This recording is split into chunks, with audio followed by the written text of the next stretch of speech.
Reddy BRS BJP మధ్యలోనే ఉంటుందని. ఎందుకంటే కాంగ్రెస్ పార్టీ ముక్కలైపోయింది. ఒక ముక్క కోమటిరెడ్డి రాజగోపాల్ రెడ్డి వెంట ఉన్నా చలమల కృష్ణారెడ్డి వెంట సింహభాగము కాంగ్రెస్ శ్రేణులు, కార్యకర్తలు, నాయకులు ఆయన పట్ల సానుభూతి ఉంది. కోమటిరెడ్డి కుటుంబము, రాజగోపాల్ రెడ్డి, వెంకటరెడ్డి వ్యాపారస్తులు వాళ్ళు కాంట్రాక్టుల కోసం, వాళ్ళ అనుకూలత కోసం, వ్యాపార సామ్రాజ్యాన్ని విస్తరించడానికి పార్టీలు మారటానికి ఏమాత్రం వెనుకంజ వేయరు అని అపవాదం ఉన్న తరుణంలో ఇప్పుడు చలమల కృష్ణారెడ్డి మునుగోడులో గెలుపు అవకాశాలు మెండుగా ఉన్నాయని విశ్లేషకులు భావిస్తున్నారు. ఈ విధంగా మునుగోడులో కూడా సంక్షోభం, మునుగోడు నియోజకవర్గంలో కూడా ముసలం. ఈ కాంగ్రెస్లో ఒక పేరు పెట్టుకున్నారు, పారాచూట్ నాయకులు అని పెట్టారు. అంటే కాంగ్రెస్ పార్టీతో సంబంధం లేకుండా ఇతర పార్టీల నుంచి, ఆకాశం నుంచి ఊడిపడిన నాయకులకు సీట్లు ఇస్తే వాళ్లను పారాచూట్ నాయకులని నామకరణం చేసుకున్నారు కాంగ్రెస్ పార్టీ నాయకులు, శ్రేణులు. ఇదిలా ఉంటే పటాన్ చెరువు సీటు కాటా శ్రీనివాస్ గౌడ్కి ఇవ్వలేదని పెద్ద సంఖ్యలో పటాన్ చెరువు నియోజకవర్గానికి చెందిన కార్యకర్తలు, శ్రేణులు, నాయకులు అందరూ కూడా 7 నవంబర్ ఉదయాన్న రేవంత్ రెడ్డి ఇంటి ముట్టడి చేశారు. ఇంతమంది వస్తారని పోలీసులు కూడా ఊహించలా. పోలీసులకు నానా అవస్థ అయిపోయింది. ఏదో కొద్ది మంది వస్తారులే అనుకున్నారు. అవి వందల సంఖ్యలా వేలలోకి వెళ్ళింది. పెద్ద ఎత్తున వాహనాల్లో తరలొచ్చారు. పోలీసులకు తలకు మించిన భారమైంది. చివరికి ఏదో విధంగా నియంత్రణ చేశారు. ఈ విధంగా గతంలో కూడా మెదక్ సీట్ని మైనంపల్లి హనుమంతరావు కుమారుడు డాక్టర్ మైనంపల్లి రోహిత్కి ఇచ్చినప్పుడు అక్కడుండే జిల్లా పార్టీ అధ్యక్షుడు కంఠారెడ్డి తిరుపతి రెడ్డి ఆయన మెదక్ నుంచి పోటీ చేయాలనుకున్నాడు. ఆయన రాజీనామా చేయటం, జిల్లా అధ్యక్షుడితో పాటు పలువురు నాయకులు, శ్రేణులందరూ కూడా రాజీనామా చేసి కాంగ్రెస్ పార్టీని వీడారు. మైనంపల్లి హనుమంతరావు తన ఇంట్లో 2 సీట్లు ఇవ్వలేదని ఆగ్రహంతో బీఆర్ఎస్ పార్టీ నుంచి, మల్కాజ్గిరి నుంచి పార్టీ మారి కాంగ్రెస్లో చేరి అక్కడ కాంగ్రెస్ పార్టీ మేడ్చల్ జిల్లా అధ్యక్షుడిగా ఉన్న నందికంటి శ్రీధర్ బీసీ సామాజిక వర్గానికి చెందిన వ్యక్తి, ఆయన్ని తీవ్రమైన అవమానానికి గురి చేశారని చెప్పి ఆయన మేడ్చల్ నుంచి, మల్కాజ్గిరి నుంచి పోటీ చేద్దాం అనుకున్నాడు. మేడ్చల్ జిల్లాని సమర్థవంతంగా కాంగ్రెస్ పార్టీ కార్యక్రమాలు నిర్వహించాడు. ఆయన కూడా కాంగ్రెస్ పార్టీని వీడి ఆయనతో పాటు శ్రేణులు, నాయకులు, జిల్లా కార్యవర్గ సభ్యులందరూ కూడా రాజీనామా చేశారు. నందికంటి శ్రీధర్కి కేసీఆర్ ఆయనకి మోస్ట్ బ్యాక్వర్డ్ క్లాస్ కార్పొరేషన్ చైర్మన్గా కూడా పదవి ఇవ్వటం జరిగింది. అసలు కాంగ్రెస్ పార్టీకి 2018 తర్వాత ఒక్క ఉమ్మడి నల్గొండ, ఉమ్మడి ఖమ్మం మినహాయించి మిగతా 8 ఉమ్మడి జిల్లాలో ఎక్కడా కూడా పట్టు లేదు. ఉమ్మడి ఆదిలాబాద్, ఉమ్మడి నిజామాబాద్, ఉమ్మడి కరీంనగర్, ఉమ్మడి మెదక్, ఉమ్మడి రంగారెడ్డి, ఉమ్మడి హైదరాబాద్, ఉమ్మడి మహబూబ్ నగర్, ఎక్కడ చూసినా 8 ఉమ్మడి జిల్లాల్లో బలమైన నాయకులందరూ కూడా పార్టీని వీడి వదిలి వెళ్ళిపోయారు. సీనియర్ నాయకులు, బలంగా ఉన్న నాయకులు, 2018లో ఉన్న నాయకుల్లో సీనియర్లందరూ, గతంలో మంత్రులుగా, ఎంపీలుగా పనిచేసిన నాయకులందరూ పార్టీని వీడి ఇప్పుడు దాదాపు రేవంత్ రెడ్డి ఆయన ఎంపిక చేసిన అభ్యర్థులందరూ కూడా ఇతర పార్టీల నుంచి వలస వచ్చిన వాళ్ళే కానీ కాంగ్రెస్ పార్టీ పట్ల సిద్ధాంత బలము గత కొన్ని సంవత్సరాలుగా పనిచేసిన వాళ్ళు చాలా తక్కువ. కొద్ది నెలలు, కొద్ది రోజులు మాత్రమే పార్టీలో ఉండి ఈ సీట్లు పొందటం అనేది కాంగ్రెస్ పార్టీలో ముసలం. మరి ఈ రకంగా అభ్యర్థుల ఎంపిక లోపభూయిష్టంగా ఉండటం వల్ల సీనియర్లందరూ పక్కకు తొలగటం, బీసీ సామాజిక వర్గానికి తీవ్రమైన అన్యాయం చేసి వాళ్ళు 60% జనాభా ఉంటే కేవలం 23 సీట్లకే పరిమితం చేయటం ఏం న్యాయమని వాపోతున్న తరుణంలో కాంగ్రెస్ పార్టీ అధికారంలోకి రావటం గడ్డుకాలమే. పైగా భారతీయ జనతా పార్టీ ముఖ్యమంత్రి అభ్యర్థిగా బీసీ అభ్యర్థిని ప్రకటించారు. వాళ్ళు సవాలు విసురుతున్నారు, దమ్ముంటే కాంగ్రెస్ పార్టీ బీఆర్ఎస్ పార్టీ మీరు కూడా ప్రకటించండి, మేము బీసీ సామాజిక వర్గానికి ముఖ్యమంత్రి ఇస్తానని ప్రకటించండి. బీసీ సామాజిక వర్గం అంటే బీజేపీలో ఈటెల రాజేందరే ముఖ్యమంత్రి అవటం తథ్యం. ఎందుకంటే ఆయన ఎన్నికల నిర్వహణ కమిటీ చైర్మన్గా ఉన్నాడు. ఎన్నికల నిర్వహణ కమిటీ చైర్మన్నే ఆనవాయితీ, వాళ్ళు ముఖ్యమంత్రి అవుతారు. ఇక ఇప్పటి వరకు కాంగ్రెస్ పార్టీ బీఆర్ఎస్ పార్టీ 2 పార్టీలు కూడా మాదిగలను వాళ్ళని తీవ్రమైన నిర్లక్ష్యానికి గురి చేసింది. తెలంగాణ రాష్ట్రంలో 60% ఉన్న మాదిగలను ఎంఆర్పిఎస్ మాదిగ రిజర్వేషన్ పోరాట సమితి మందకృష్ణ మాదిగ ఆధ్వర్యంలో ఎప్పటి నుంచో మాకు దళితుల వర్గీకరణ కావాలి, తెలుగుదేశం పార్టీ హయాంలో ఏ విధంగా వర్గీకరణ చేశారో ఆ విధంగా చేసి చట్టబద్ధత కల్పించండి అని మొత్తుకుంటున్నారు, ఉద్యమాలు చేస్తున్నారు. కాంగ్రెస్ పార్టీ బీఆర్ఎస్ పార్టీ స్పందించలేదు.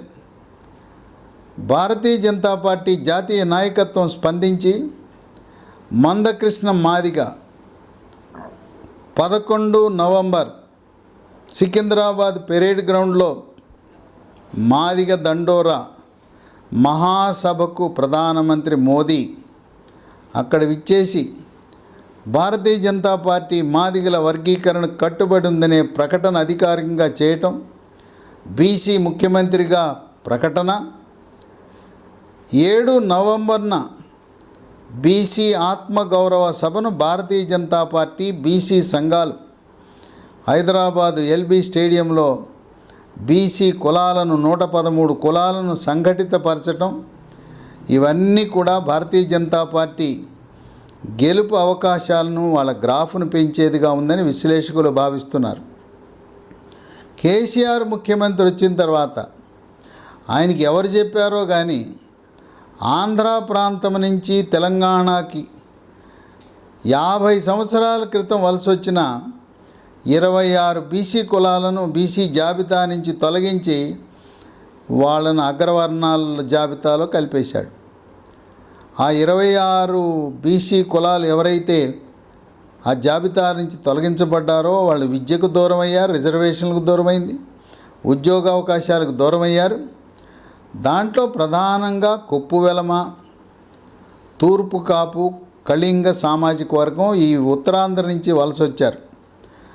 వాళ్ళందరూ కూడా 26 బీసీ కులాలు, దాదాపు 2 లక్షల కుటుంబాలు. బీజేపీ అధికారంలో వస్తే మీ సమస్యను సామరస్యంగా పరిష్కరిస్తాం, ఏ అధ్యయనము లేకుండా కేసీఆర్ ఆవేశానికి గురై వీళ్ళు ఆంధ్ర వాళ్ళనే ఒక ముద్ర వేసి 26 బీసీ కులాలకు అన్యాయం జరిగిందని భారతీయ జనతా పార్టీ యథాతథ స్థితి కొనసాగించే విధంగా అడుగులు వేస్తూ ఉంది. ఇక జనసేనతో పొత్తు పెట్టుకోవటం వల్ల భారతీయ జనతా పార్టీ కలిసి వచ్చిన అంశం. తెలంగాణ రాష్ట్రంలో సీమాంధ్ర వాసులు ఎవరైతే స్థిరపడ్డారో వాళ్ళ తెలంగాణలో 35 నియోజకవర్గాల్లో గెలుపు ఓటముల్ని ప్రభావితం చేస్తారు. ఇక్కడ స్థిరపడిన సీమాంధ్రులు 2014 వరకు తెలుగుదేశం పార్టీకి మద్దతు ఇచ్చారు. 2018లో బీఆర్ఎస్కి మద్దతు టీఆర్ఎస్కి ఇచ్చారు. ఇప్పుడు అక్కడ ఆంధ్రప్రదేశ్లో చంద్రబాబు నాయుడు అరెస్టు దృష్ట్యా జనసేన తెలుగుదేశం పార్టీ కలిసి పోటీ చేయడానికి నిర్ణయం తీసుకోవటం, భవిష్యత్తులో బీజేపీ కూడా జనసేన తెలుగుదేశం బీజేపీ కూటమి, తరువాత పురంధరేశ్వరి ఆంధ్రప్రదేశ్ బీజేపీ అధ్యక్షురాలు సుప్రీంకోర్టు ప్రధాన న్యాయమూర్తికి ఒక లేఖ రాసింది. జగన్మోహన్ రెడ్డి 10 సంవత్సరాలుగా బెయిల్ మీద ఉన్నాడు. 3100 వాయిదాలు తీసుకున్నాడు. ముఖ్యమంత్రి సాకు అని చెప్పి జగన్మోహన్ రెడ్డి, రాజ్యసభ సభ్యుడు సాకు పెట్టుకుని విజయసాయిరెడ్డి సిబిఐ కోర్టుకు హాజరు కాకుండా కాలయాపన చేస్తున్నారు. న్యాయ వ్యవస్థలో ఉన్న లుసుగులను ఆధారంగా తీసుకుని వీళ్ళు బెయిల్పై యథేచ్ఛగా షరతులను ఉల్లంఘించి తిరుగుతున్నారని చెప్పి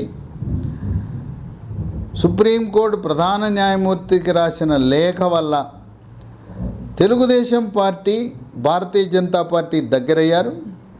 వైఎస్ఆర్సీపీ పార్టీ నాయకులు వాళ్ళు ఒక అడుగు ముందేసి పురంధరేశ్వరి ఆమె ఏమన్నా తెలుగుదేశం పార్టీ అధికార ప్రతినిధా, చంద్రబాబు నాయుడు జైల్లో ఉన్నాడు కనుక ఏమన్నా గౌరవ అధ్యక్షురాలా అని ఆ విధంగా తెలుగుదేశం పార్టీని, భారతీయ జనతా పార్టీని దగ్గర చేశారు. కనుక తెలంగాణ రాష్ట్రంలో ఉండే కమ్మ సామాజిక వర్గం, తెలుగుదేశం పార్టీ అభిమానులు, ఎన్టీఆర్ అభిమానులు, చంద్రబాబు నాయుడు అభిమానులు, సాఫ్ట్వేర్ రంగ నిపుణులు వీళ్ళందరూ కూడా భారతీయ జనతా పార్టీ, జనసేన కూటమికి మద్దతు ఇచ్చి భారతీయ జనతా పార్టీ గ్రాఫు బాగా పెంచారు. ఇది ఎవరు ఊహించని పరిణామం. నిన్న మొన్నటి వరకు ఎక్కడో ఉంది బీజేపీ అనుకున్న బీజేపీ దాదాపు ఊహించని రీతిలో బీసీ ముఖ్యమంత్రి, మాదిగల రిజర్వేషను, తర్వాత సీమాంధ్రవాసుల యొక్క మద్దతు, జనసేన పార్టీ వల్ల కాపు, బలిజా, తెలగ, ఒంటరి, తూర్పు కాపు, మున్నూరు కాపు సామాజిక వర్గం, మెగాస్టార్ అభిమానులు, చెర్రీ బన్నీ అభిమానులు, జనసేన నాయకులు, జనసేన శ్రేణులు, వీర మహిళలు వీళ్ళందరూ కలిసి భారతీయ జనతా పార్టీకి పెద్ద ఎత్తున విజయం చేకూరుస్తారని విశ్లేషకులు భావిస్తున్నారు. జనసేన అధినేత పవర్ స్టార్ పవన్ కళ్యాణ్ ప్రధానమంత్రి పాల్గొనే నవంబర్ 7 బీసీ ఆత్మగౌరవ సభ, నవంబర్ 14 మాదిగల దండోరా సభ, ఈ రెండిట్లో కూడా విశిష్ట అతిథిగా పాల్గొని ప్రసంగించి తెలంగాణ రాష్ట్రమంతా కూడా జనసేన అధినేత పవర్ స్టార్ పవన్ కళ్యాణ్ వాళ్ళు నిలబెట్టబోయే 8 మంది కానీ 9 మంది అభ్యర్థుల ప్రచారమే కాక బీజేపీని అధికారంలోకి తీసుకొచ్చే దిశగా రాష్ట్రమంతా కూడా సుడిగాలి పర్యటన చేయాలనే ఆలోచన ఉన్న తరుణంలో కాంగ్రెస్ పార్టీలో ముసలం ప్రారంభమైంది. వాళ్ళు కేటాయించిన సీట్లు ఎవరికి కూడా సంతృప్తి కలగటం లేదు. ఇక రేపో మాపో దామోదర్ రాజనరసింహ కూడా ఒక పెద్ద తలకాయి, ఒక మూలస్తంభం లాంటి వ్యక్తి రాజీనామా చేసి ఒక దళిత సామాజిక వర్గానికి చెందిన వ్యక్తి పార్టీని వీడితే ఇది రెడ్డి సామాజిక వర్గం ముద్రపడే అవకాశం ఉన్నది. భారతీయ జనతా పార్టీ బీసీగా ఉన్న వ్యక్తి ప్రధానమంత్రి, కేంద్ర కేబినెట్లో 27 మంది బీసీలకు స్థానం, తెలంగాణ రాష్ట్రంలో బీసీ ముఖ్యమంత్రి ఈటెల రాజేందర్ రాబోతున్నాడు. ఇవన్నీ కూడా భారతీయ జనతా పార్టీ కలిసి వచ్చే అంశం. ఇక బీఆర్ఎస్ పార్టీ ఎప్పుడైతే మేడిగడ్డ ప్రాజెక్టు కుంగిపోయిందో, 7వ బ్లాక్ మొత్తం కూలగొట్టి మళ్ళీ పునర్నిర్మాణం చేయాలని, మిగతా బ్లాకులు కూడా బలహీనంగా ఉంటే మొత్తం ప్రాజెక్టునే కూలగొట్టి మళ్ళీ పునర్నిర్మాణం చేయాలని కేంద్ర ఆనకట్టల భద్రతా సంస్థ ఇచ్చిన నివేదిక తరువాత ఇక బీఆర్ఎస్ పార్టీ యొక్క ప్రతిష్ట బాగా కుంగిపోయింది. ఇక బీఆర్ఎస్కి అవకాశాలు సన్నగిల్లిపోయినాయి.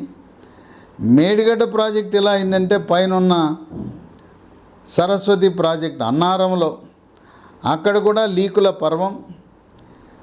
ప్రశ్నాపత్రాలు లీకులు అనుకుంటే ప్రశ్నాపత్రాలు లీకుల తర్వాత ఇక ప్రాజెక్టుల లీకులు.